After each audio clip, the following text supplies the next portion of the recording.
All right, hello everyone out there.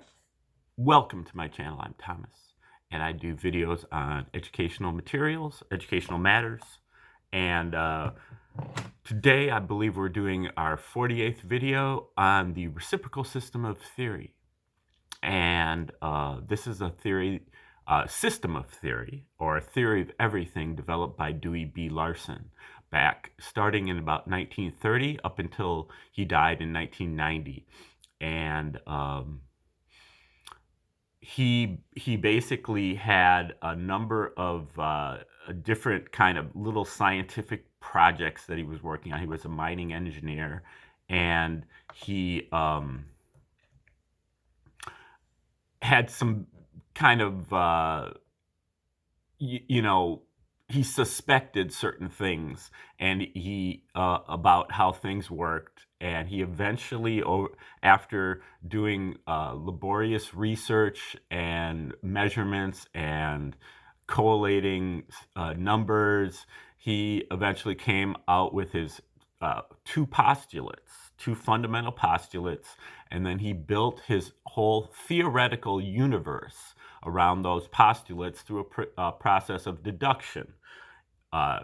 If this is true, then this is true. Well, if this is true, then this is true. He went from, you know, a general to specific type of approach.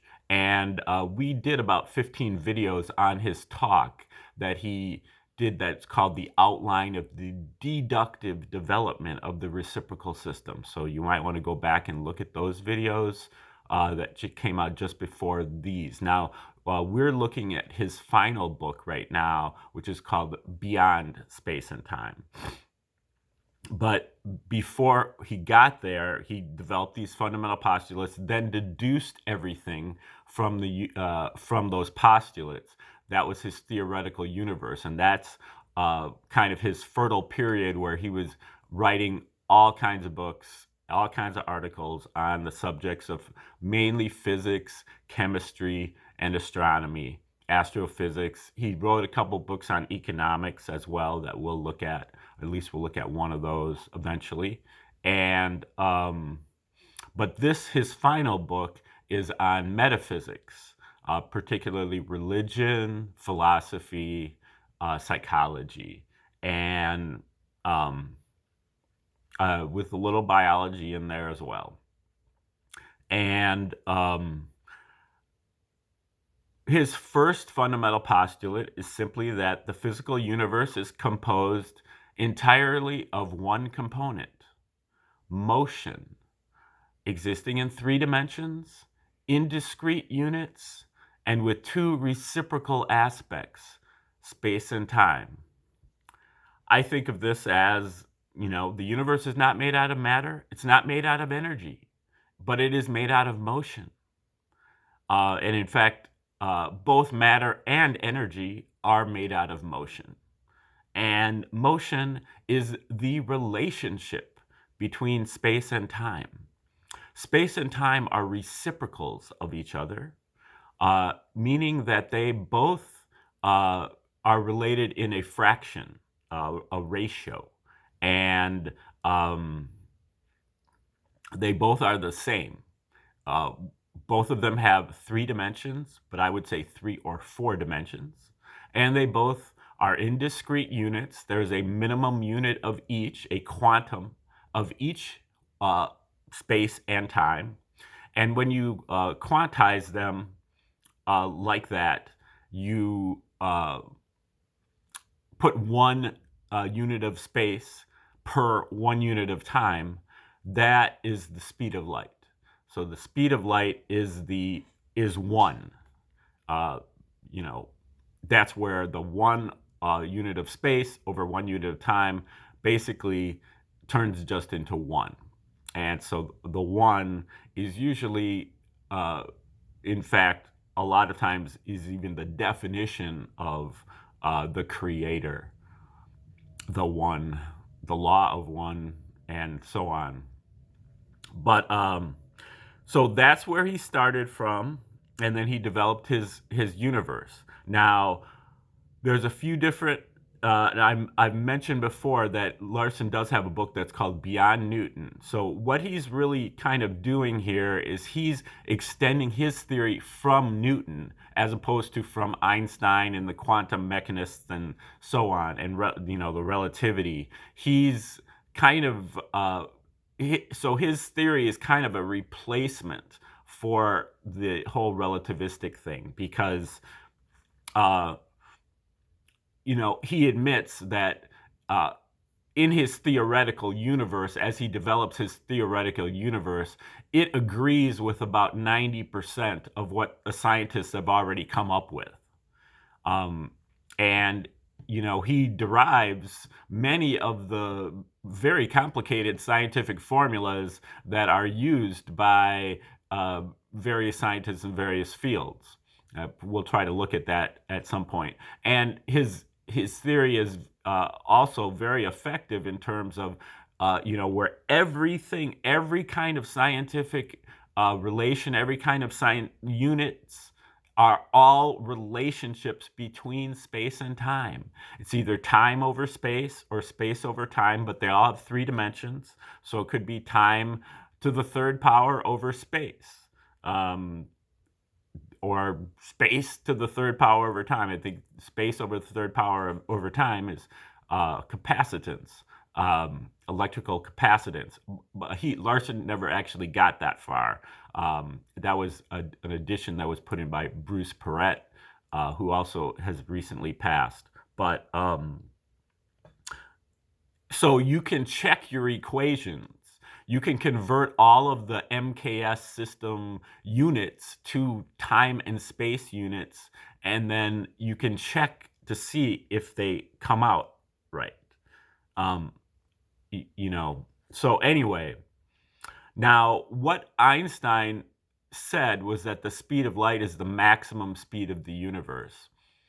Larson, given that he's got a universe of motion, really says that the speed of light is the midpoint of the universe, and that there is a half of the universe that moves faster than the speed of light, and the half that we're familiar with that moves slower than the speed of light.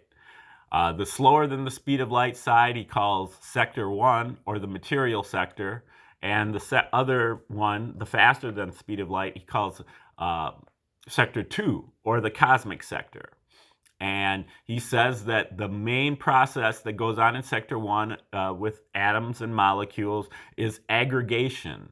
Matter aggregates, it gloms onto like particles and grows till it's very big and bigger and bigger. And that the most complicated molecule out there, DNA, has many billions of atoms.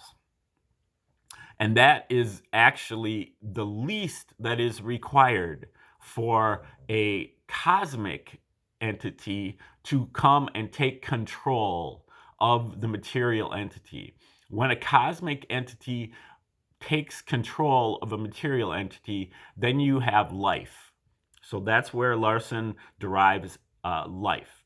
And then life itself becomes more and more complicated through a process that he calls evolution, which is an assumption that he's making. But so it evolves and gets more and more complicated until it gets to the point of the most complicated so far, and that is the intelligent human or humanoid.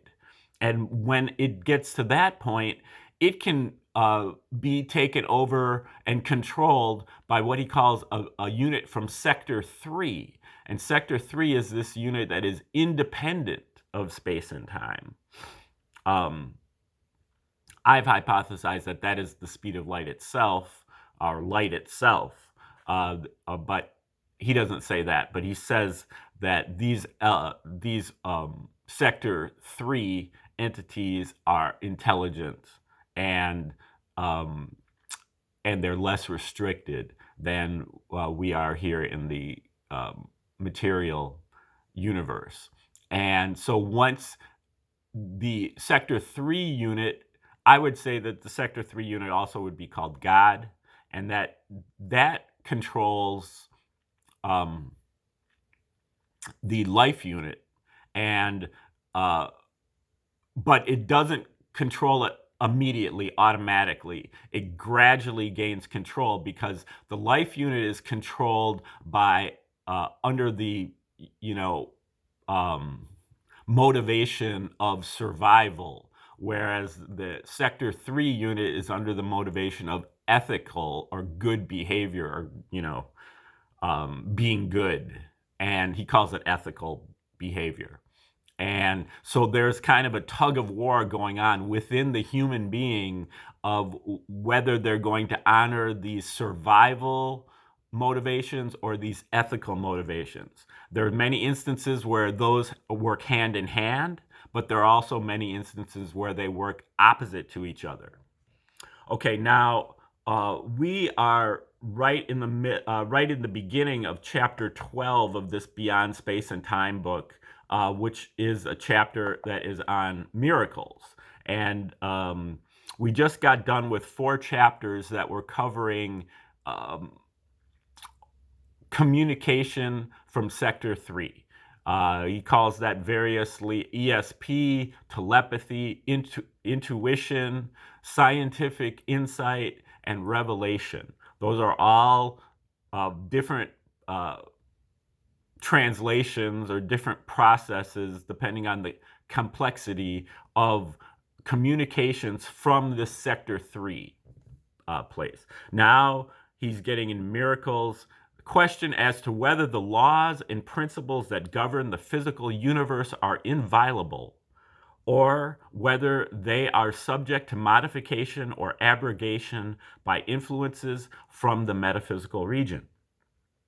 From the earliest times of which we have knowledge, religions, both organized and unorganized, have placed a great deal of reliance upon miracles as evidence supporting their claims as to the existence of supernatural beings or powers. For religion, a miracle is a responsible and natural feature of the worldview, meaning by miracle, a special suspension of the usual physical order or law by a higher and spiritual control for a significant purpose. Okay, a special suspension of the physical order or law. And then he says, scientists, on the other hand, are inclined to believe in the inviolability of natural laws, and this belief has been strongly reinforced by the fact that the advance of knowledge through the centuries has provided purely natural explanations for one after another of the phenomena that were previously thought to be manifestations of supernatural power or miracles. So science has come in and looked at all these miracles and said, no, there's a completely natural explanation for that. The findings of this present work are that both scientists and non-scientists have been wrong in classifying metaphysical phenomena as supernatural. That is, in restricting the term natural to phenomena of the physical universe. The metaphysical region, we find, is governed by laws analogous to those of the physical universe. And these are natural laws in the same sense as the physical laws. Thus, even though a phenomenon may be inexplicable on the basis of the physical laws alone, it may still have a perfectly rational explanation in terms of other natural laws. The remarkable instances of scientific insight, ESP, and other phenomena of a similar nature that were discussed in previous chapters are examples. That is the background against which a scientific appraisal of the possibility of miracles should take place. So we should look, when we examine, miracles, we should consider them as being natural and not supernatural, because the metaphysical region is also governed by laws. It is apparent to begin with that our knowledge of the laws and principles of the metaphysical region is still too meager to justify a definite and positive stand on either side of the miracle question. Um, the most that can be done is to draw some conclusions as to probabilities. Here we must recognize that the probability of any special suspension of physical laws has been greatly reduced by the discovery of the reciprocal system, that the physical universe is constructed and governed by a mere handful of general principles. Suspension of any one of these for the purpose of accomplishing a miracle would not be merely a local event, it would have wide repercussions. Okay, and so we will have to conclude that the probability of the occurrence of physical miracles is very low. And the available information suggests that the metaphysical agencies either cannot transcend the physical laws or do not choose to do so. It will be difficult for scientists to place any credence in unsubstantiated reports to the contrary. Okay, then he quotes a couple so-called experts and says, it should be noted that there are at least two avenues by which a modification of physical relationships through metaphysical action could take place without violating physical laws. The physical system contains no mechanism whereby the total amount of motion in the universe can be altered. Individual units of motion may combine or separate, and one kind of motion may be transformed into another, but motion cannot be created or destroyed by any means within the physical universe. A change in the total amount of motion can take place only if motion is injected into the system or withdrawn from it by some metaphysical agency. Metaphysical agency. The possibility of such an occurrence is not precluded by anything that we now know. But if something of this kind does happen, it is almost certain that the motion enters or leaves in a very simple form. Radiation, perhaps. Light. And although we cannot rule it out altogether, we must be very skeptical with respect to the possibility that anything resembling a miracle may be produced by this means. Another possibility that cannot be excluded on the basis of the present knowledge is that there may be some intervention in those processes where the result is normally determined by pure chance. For example, when light is emitted from a source, the direction of emission of each individual photon is indeterminate. From the standpoint of pure chance, all directions are equally probable. And in our ordinary experience, the operation of the probability principles results in a uniform three-dimensional distribution of light. But it is conceivable that an outside influence might overrule the effect of chance and cause the light to be emitted preferentially in certain directions.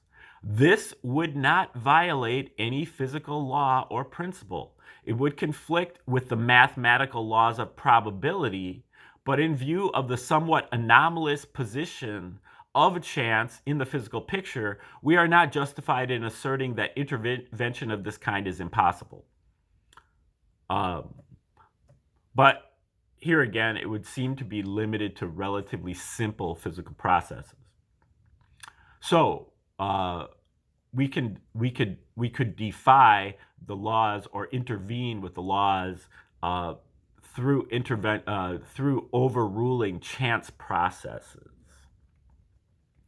And the other is by adding to the amount of motion. No doubt some will contend that the negative conclusion with respect to the possibility of physical miracles is inconsistent with the previous findings as to the reality of the ESP phenomena, inasmuch as psychokinesis, the direct action of mind upon matter, is commonly regarded both by the workers in the field of parapsychology and by those who are most critical of the results that are produced in this field as a closely allied subject. But there is no adequate justification for thus bracketing the two phenomena together. ESP is a communication process as a theoretical development. Fundamentally, extrasensory perception may be viewed as a form of communication, and psychokinesis is something different. Okay, so he goes into a short discussion here on ESP, and then he turns to psychokinesis. We find that here too there are reports of spontaneous occurrences. These reports, however, are neither as numerous nor as well supported by testimony and circumstantial evidence as the analogous ESP reports. They do not have the same significance. Many of the alleged ESP occurrences are of such nature that they would constitute conclusive verification of the ESP phenomenon if all of the features of the events could be substantiated beyond question. If it could be definitely shown that an individual acquired a detailed knowledge of a far distant event at or before the time the event occurred, under such conditions, that transmission of the information by means of any physical communication medium is definitely precluded. But this is not at all true of psychokinesis. Okay, so we'll resume next time talking about why it's not the same with psychokinesis as ESP, and then we'll get into other things that he gets into in this chapter on miracles. All right, have a great day. We'll see you very soon.